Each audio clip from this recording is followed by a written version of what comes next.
আসসালামু আলাইকুম প্রিয় দর্শক, অন্নমঞ্চের আলোচনায় আপনাদের সকলকে আমন্ত্রণ জানাচ্ছি। গণসূর্যের মঞ্চ কাঁপিয়ে বাংলাদেশের স্বাধীনতার অমর কবিতা শুনিয়েছিলেন জাতির জনক বঙ্গবন্ধু শেখ মুজিবুর রহমান। 1971 7ই মার্চের পরন্ত বিকেলের অপ্রতিরোধ্য বজ্রকণ্ঠ দ্রোহের আগুন জ্বালিয়েছিল 56,000 বর্গমাইল জুড়ে। বঙ্গবন্ধু বলেছিলেন, এবারের সংগ্রাম আমাদের মুক্তির সংগ্রাম, এবারের সংগ্রাম স্বাধীনতার সংগ্রাম। কবি নির্মলেন্দু গুণের ভাষায় সেই থেকে স্বাধীনতার শব্দটি আমাদের। শুধু দেশেই নয়, বঙ্গবন্ধু সেই অমর কবিতার পংক্তি থেকে স্বাধীন বাংলাদেশের বার্তা শুনেছিল গোটা বিশ্ব। লন্ডন ভিত্তিক টাইম ম্যাগাজিনের বৈদেশিক সংবাদদাতা ড্যান কোগিন 71-এর 15ই মার্চ এক নিবন্ধে লিখেছিলেন, সমঝোতার আর কোনো আশা নেই, অখণ্ড পাকিস্তানের মৃত্যু ঘটতে যাচ্ছে। পাকিস্তানের সামরিক জান্তার ভিড় কাঁপিয়ে দিয়েছিল বঙ্গবন্ধুর ঐতিহাসিক এই ভাষণ। সরাসরি সম্প্রচারের উপর দেওয়া হয়েছিল নিষেধাজ্ঞা, তবে পাকিস্তান রেডিওর ঢাকা কেন্দ্রের বাঙালি কর্মীদের অপ্রতিরোধ্য সাহসের কাছে নতি স্বীকার করতে হয় ইয়াহিয়া সরকারকে। গভীর রাতে বঙ্গবন্ধুর পূর্ণ ভাষণ সম্প্রচারের অনুমতি দিতে বাধ্য হয় সামরিক কর্তৃপক্ষ।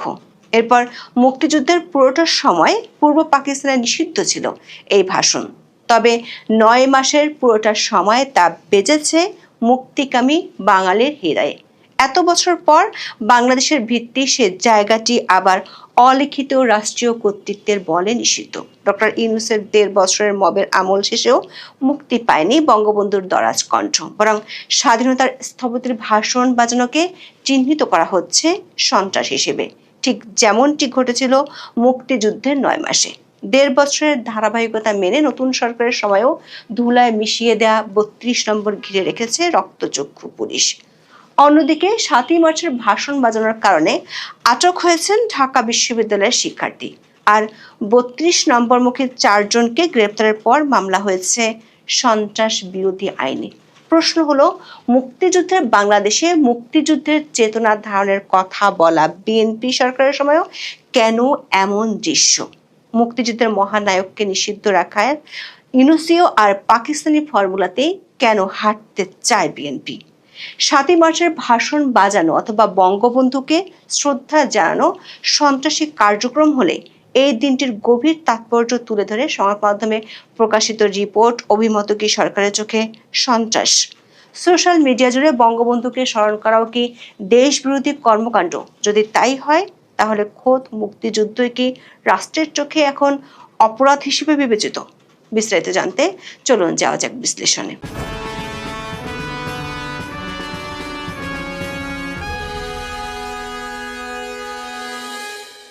বাঙালি জাতির মুক্তি সংগ্রাম হঠাৎ করে একদিনে শুরু যেমন হয়নি, তেমনি একদিনে শেষ হয়ে যায়নি। এই সংগ্রাম ছিল ধারাবাহিক। সেই ধারাবাহিক আন্দোলনের এক পর্যায়ে 55 বছর আগে 1971 সালের 7ই মার্চ বঙ্গবন্ধু শেখ মুজিবুর রহমান তার ভাষণে স্বাধীনতার সংগ্রামের ডাক দিয়েছিলেন। 7ই মার্চের উত্তাল দিনটিতে তৎকালীন পূর্ব পাকিস্তানের রাজধানী ঢাকা ছিল মিছিলের শহর। ঢাকা সহ দেশের বিভিন্ন প্রান্ত থেকে দলে দলে মানুষ পায়ে হেঁটে, বাস, লঞ্চে কিংবা ট্রেনে চেপে রেসকোর্স ময়দানে সমবেত হয়েছিল। ধর্ম, বর্ণ, গোত্র নির্বিশেষে লাখ লাখ মানুষের সয়লাভ হয়ে গিয়েছিল বিশাল সে ময়দান। বঙ্গবন্ধুর ভাষণ শুনতে আসা মানুষের ভিড়ে সেদিন রেসকোর্স ময়দান রূপ নিয়েছিল জনসমুদ্রে। মুহুর্মুহ গর্জনে ফেটে পড়েছিল উত্থিত বাঁশের লাঠি হাতে সমবেত লাখ লাখ বিক্ষুব্ধ মানুষ। বাতাসে উড়ছিল বাংলার মানচিত্র আঁকা লাল সূর্যের অসংখ্য পতাকা। বিকাল 3:20 সাদা পাজামা পাঞ্জাবি আর হাত কাটা কালো কোট পরে বঙ্গবন্ধু যান রেসকোর্সের মঞ্চে। জনতার স্রোতে দাঁড়ান মাইকের সামনে। আকাশ কাঁপানো স্লোগান আর মুহুর্মুহ করতালির মধ্যে হাত নেড়ে অভিনন্দন জানান অপেক্ষামান জনসমুদ্রের উদ্দেশ্যে। তারপর শুরু করেন তার ঐতিহাসিক ভাষণ। কবিতার পংক্তির উচ্চারণের মতো তিনি বলে চলেন, আর যদি একটা গুলি চলে, আর যদি আমার লোকের উপর হত্যা করা হয়, তোমাদের উপর কাছে আমার অনুরোধ রইল, প্রত্যেক ঘরে ঘরে দুর্গ গড়ে তোলো। তোমাদের যা কিছু আছে তাই নিয়ে শত্রুর মোকাবেলা করতে হবে। এবং জীবনের তরে রাস্তাঘাট যা যা আছে সবকিছু আমি যদি হুকুম দেবার নাও পারি তোমরা বন্ধ করে দেবে। বঙ্গবন্ধু বললেন, তোমরা আমার ভাই, তোমরা বাড়াকে থাকো, কেউ তোমাদের কিছু বলবে না, কিন্তু আর আমার বুকের পর গুলি চালাবার চেষ্টা করো না, ভালো হবে না। 7 কোটি মানুষকে তাবায় রাখতে পারবো না। আমরা যখন মরতে শিখেছি তখন কেউ আমাদের দবাতে পারবে না। রেসকোর্স ময়দানের জনসমুদ্র তখন ছিল উত্তাল, যেন আরো কিছু শুনতে চায় জনতা। বঙ্গবন্ধু উচ্চারণ করলেন তার শেষ বক্তব্য। প্রত্যেক গ্রামে, প্রত্যেক মহল্লায়, প্রত্যেক ইউনিয়নে, প্রত্যেক সাব ডিভিশনে আওয়ামী লীগের নেতৃত্বে সংগ্রাম পরিষদ গড়ে তোলো এবং তোমাদের যা কিছু আছে তাই নিয়ে প্রস্তুত থাকো। মনে রাখবা, রক্ত যখন দিয়েছি রক্ত আরো দেব, এই দেশের মানুষকে মুক্ত করে ছাড়বো ইনশাআল্লাহ। এবারে সংগ্রাম আমাদের মুক্তির সংগ্রাম, এবারে সংগ্রাম স্বাধীনতার সংগ্রাম। জয় বাংলা। বঙ্গবন্ধুর এই ভাষণটি ছিল মাত্র 19 মিনিটের। সেটি দিয়ে তিনি বাঙালি জাতিকে তুলে আনেন অবিশ্বাস্য এক উচ্চতায়। এতে সামরিক আইন প্রত্যাহার, সৈন্যবাহিনীর ব্যারাকের প্রত্যাবর্তন, শহীদদের জন্য ক্ষতিপূরণ ও জনপ্রতিনিধিদের কাছে ক্ষমতা হস্তান্তরের 4 দফা দাবি তুলে ধরেন তিনি। সামরিক আইন মার্শাল ল উড্র করতে হবে, সমস্ত সামরিক বাহিনীর লোকদের ব্যারাকে ফেরত দিতে হবে, যেভাবে হত্যা করা হয়েছে তার তদন্ত করতে হবে, আর জনগণের প্রতিনিধির কাছে ক্ষমতা হস্তান্তর করতে হবে। মূলত বঙ্গবন্ধুর এই ভাষণের আহ্বানে মুক্তিযুদ্ধের প্রস্তুতি শুরু করে বাঙালি। এরপর 25শে মার্চ পাকিস্তানি বাহিনী আক্রমণ শুরু করলে বঙ্গবন্ধুর নির্দেশিত পথে শুরু হয় মুক্তিযুদ্ধ। পাকিস্তানি শোষক, দখলদার ও তাদের এদেশীয় দোসরদের বিরুদ্ধে 9 মাসের রক্তক্ষয়ী যুদ্ধের পর আসে স্বাধীনতা। 16 ডিসেম্বর অর্জিত হয় চূড়ান্ত বিজয়। অভ্যুদয় ঘটে বাংলাদেশ নামের একটি স্বাধীন সার্বভৌম রাষ্ট্রের। বঙ্গবন্ধুর এই অমর ভাষণকে 2017 সালের 30 অক্টোবর ইউনেস্কো ঐতিহাসিক দলিল হিসেবে স্বীকৃতি দেয়।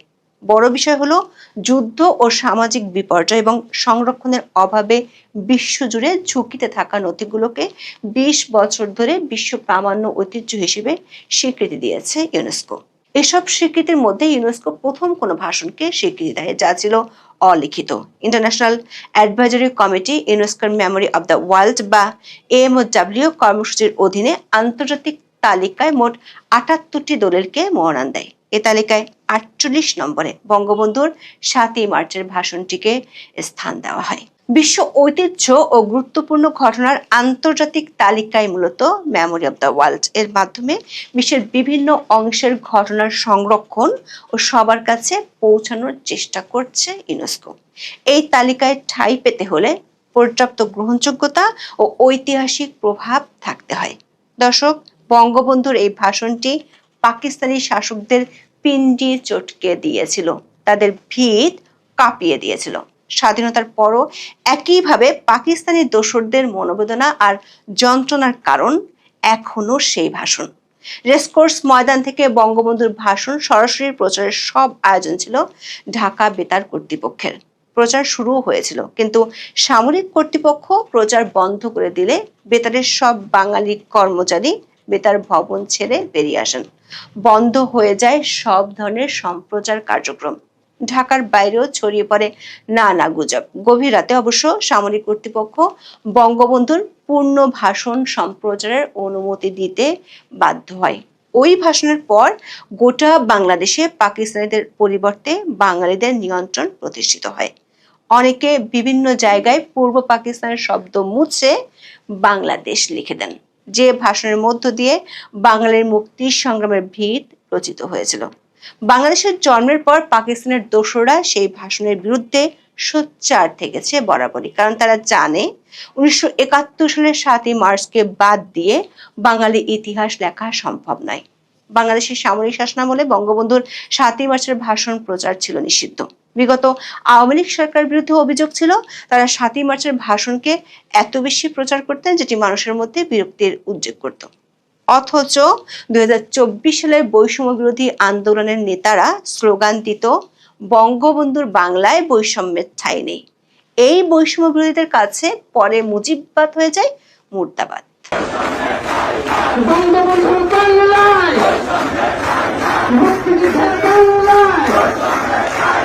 বাংলাদেশের ইতিহাস থেকে বঙ্গবন্ধু শেখ মুজিবুর রহমানকে মুছে ফেলতে তাদের অনেক চেষ্টা ছিল গত অন্তর্বর্তী সরকারের আমলে। অধ্যাপক ইউনূসের প্রশাসনও তাদের নিয়োগকর্তাদের খুশি করতে একই কাজ করে গেছে। অধ্যাপক ইউনূসের আমলে রাষ্ট্রীয় দিবস থেকে বাদ দেওয়া হয় 7ই মার্চকে। পাঠ্যপুস্তক থেকে 7ই মার্চ সরিয়ে সেখানে জুলাই অভ্যুত্থানকে রিপ্লেস করা হয়। অথচ হাইকোর্টের সুস্পষ্ট নির্দেশনা আছে 7ই মার্চের ঐতিহাসিক ভাষণকে পাঠ্যপুস্তকে অন্তর্ভুক্ত করার জন্য। 2022 সালের 5ই ফেব্রুয়ারিতে হাইকোর্ট 7 মার্চকে জাতীয় ঐতিহাসিক দিবস ঘোষণা চেয়ে করা এক রিটের শুনানিতে আদালত এই মত দিয়েছিলেন। সে বছরের 25শে ফেব্রুয়ারি আদালত 1 মাসের মধ্যে ঐতিহাসিক 7ই মার্চকে জাতীয় দিবস ঘোষণা করে গেজেট জারির নির্দেশ দিয়েছিলেন। অধ্যাপক ইউনূসের সরকার ক্ষমতায় এসেই বঙ্গবন্ধুর নিশানা মুছে দেওয়ার পদক্ষেপ হিসেবে এসব কিছু বাদ দেয়। তারপর রাষ্ট্রীয় পৃষ্ঠপোষকতায় মুক্তিযোদ্ধা আর মুক্তিযুদ্ধের ইতিহাসের বিরুদ্ধে শুরু হয় ইউনুসীয় মব সন্ত্রাস। মুক্তিযুদ্ধের ইতিহাস বিজড়িত 32 নম্বরের বাড়িটি গুড়িয়ে দেওয়া হয়। বঙ্গবন্ধু আর বাংলাদেশের স্বাধীনতার ইতিহাসের বিরুদ্ধে অধ্যাপক ইউনূসের আমলে রাষ্ট্রীয় সন্ত্রাস এতটা বেড়েছিল যে মূলধারার সংবাদপত্রের পাতা কিংবা টিভি নিউজের পর্দা থেকে এসব দিবস বেমালুম হারিয়ে যায়। গত বছর দৈনিক প্রথম আলোর প্রথম ও শেষ পাতায় 7ই মার্চ বলে কিছুই ছিল না। ইসলামী বিশ্ববিদ্যালয়ে বঙ্গবন্ধুর নামে থাকা হলের নাম পরিবর্তন করে ইতিহাসের ঘৃণিত রাজাকার শাহ আলীজুরের নামে নামকরণের ঘটনাও ঘটেছে। তবে ইতিহাস সাক্ষী দেয়, যতবার এদেশ থেকে বঙ্গবন্ধু ও স্বাধীনতা যুদ্ধের প্রকৃত ইতিহাসকে মুছে ফেলার চেষ্টা করা হয়েছে, বিকৃত করার চেষ্টা করা হয়েছে, তিনবার একটি ভাঙা পোড়া বাড়িকে আবারও প্রণার চেষ্টা করা হয়েছে, ততই বঙ্গবন্ধু হয়ে উঠেছেন প্রাসঙ্গিক এবং শক্তিশালী। ইউনূসের 18 মাসের মবের শাসন থেকে মুক্তির পর অনেকেই ভেবেছিলেন ইতিহাস বিকৃতির ধারা বদলাবে, তবে বাস্তবতা কি তার পক্ষে খুব বেশি সাক্ষ্য দিচ্ছে? বিএনপি সরকার ক্ষমতায় আসার পর 7ই মার্চ প্রথম আলো কিংবা অন্য পত্রিকাগুলোর প্রথম পাতায় ফিরেছে। সোশ্যাল মিডিয়া জুড়ে ঘুরছে বঙ্গবন্ধুর সেই উদ্যত তর্জনী। তবে রাষ্ট্রীয় দমনের ছবিটা যেন ঠিক ইউনূসের আমলের মতোই। 7ই মার্চের প্রথম প্রহরের আগে নতুন করে 32 নম্বর ঘিরে ফেলে পুলিশ বাহিনী। সাজোয়া যান নিয়ে দিনভর তাদের যে যুদ্ধ প্রস্তুতি, সে যুদ্ধ যেন বাংলাদেশের অস্তিত্বেরই বিরুদ্ধে। ছড়িয়ে পড়া একটি ভিডিওতে দেখা যায় বিশেষ চাহিদা সম্পন্ন এক শিশু বেষ্টনীর ভেতরে ঢুকে পড়ে নাজেহালের শিকার হচ্ছে। তার অসহায় বাবার চোখ থেকে ঝরছে হতাশা এবং ক্ষোভের আগুন।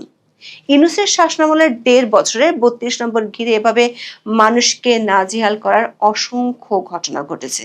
পুলিশের সামনে নারীকে বেধড়ক মারধর করে ক্ষমতার জানান দিয়েছে কিংস পার্টির নেতারা। আবার 32 নম্বর দখলে নেওয়ার স্লোগান দিয়ে মিছিল করেছেন বিএনপির সমর্থকেরা। দেখা যাচ্ছে সরকার পরিবর্তনের পরেও মুক্ত হয়নি দেশের স্বাধীনতার বাতিঘর 32 নম্বর। এখানেই শেষ নয়, ঐতিহাসিক 7ই মার্চ ফুল নিয়ে 32 নম্বরে যাওয়ার পথে গ্রেপ্তার হয়েছেন 4 জন। তাদের বিরুদ্ধে মামলা হয়েছে সন্ত্রাস বিরোধী আইনে। অন্যদিকে চাংখারপুল মোড়ে 7ই মার্চের ভাষণ বাজানোর ঘটনায় ঢাকা বিশ্ববিদ্যালয়ের শিক্ষার্থী সহ 2 জনকে আটক করা হয়েছে। শাহবাগ থানার ওসি নির্দ্বিধায় সাংবাদিকদের বলেন, বঙ্গবন্ধুর 7 মার্চের ভাষণ বাজানো নিষিদ্ধ, এই কারণে 2 জনকে তুলে আনা হয়েছে। সারা দেশে দেখা গেছে রাষ্ট্রীয় বিধিনিষেধের এমন বেড়াজাল, অথচ শুনতে অবাক লাগলেও বিএনপি দল হিসেবে 7ই মার্চ পালন করত। খুব বেশি দিন আগের কথা নয়, 2021 সালের 7ই মার্চ ঐতিহাসিক এই দিনটি আনুষ্ঠানিকভাবে পালন করেছিল বিএনপি। যদিও এটি নিয়ে আওয়ামী লীগের ভেতরে মিশ্র প্রতিক্রিয়া তৈরি হয়েছিল তখন।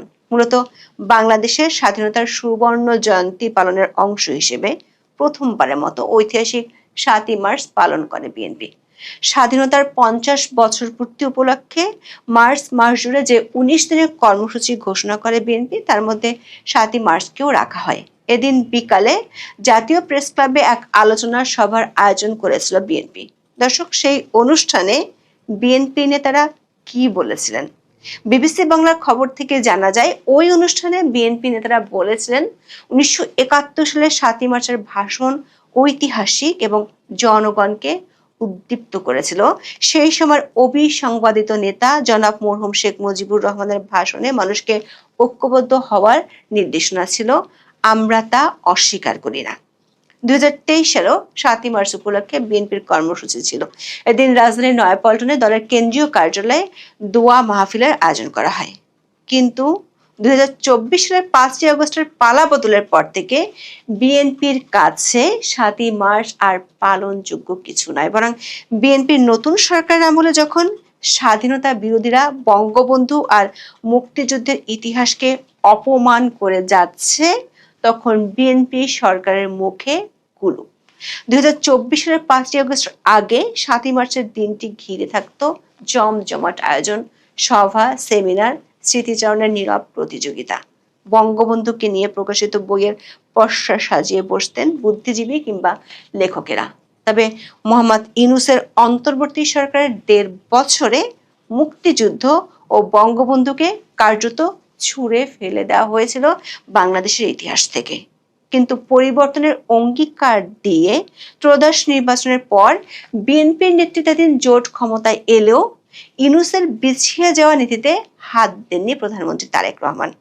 পত্রপত্রিকায় প্রকাশিত হয়নি দিবসটি ঘিরে কোনো ক্রোড়পত্র, চোখে পড়েনি বিগত সময়ের বুদ্ধিজীবীদের কলমের আঁচড়, দমন পীড়ন ও কার্যক্রম নিষিদ্ধের খড়গে পড়া আওয়ামী লীগ ঐতিহাসিক এই দিবসটিকে ঘিরে কর্মসূচি দিলেও তা সামাজিক মাধ্যমেই সীমাবদ্ধ। দর্শক, দেশের প্রধান দুটি দল আওয়ামী লীগ ও বিএনপির মধ্যে রাজনৈতিক মতপার্থক্য, মতবিরোধ, এমনকি সংঘাতময় সম্পর্ক থাকতে পারে। তা সত্ত্বেও 7ই মার্চের মতো বাঙালির গৌরবের ইতিহাস ইস্যুতে কোনো বিভেদ বা মতৈক্য থাকার সুযোগ নেই। 7ই মার্চ, 25শে মার্চ ও 26শে মার্চ, 14-16 ডিসেম্বর সহ জাতীয় গুরুত্বপূর্ণ প্রতিটি বিষয়ে একটি অভিন্ন অবস্থান রাজনৈতিক দলগুলোর মধ্যে থাকা বাঞ্ছনীয়। মুক্তিযুদ্ধের একটি অভিন্ন ইতিহাস থাকা জরুরি। মুক্তিযুদ্ধের কোনো বিতর্কিত বয়ান কাম্য নাই।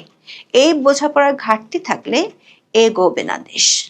এখন এ পর্যন্ত। সবাই ভালো থাকুন, সুস্থ থাকুন, নিরাপদে থাকুন। দেখা হবে আগামী পর্বে।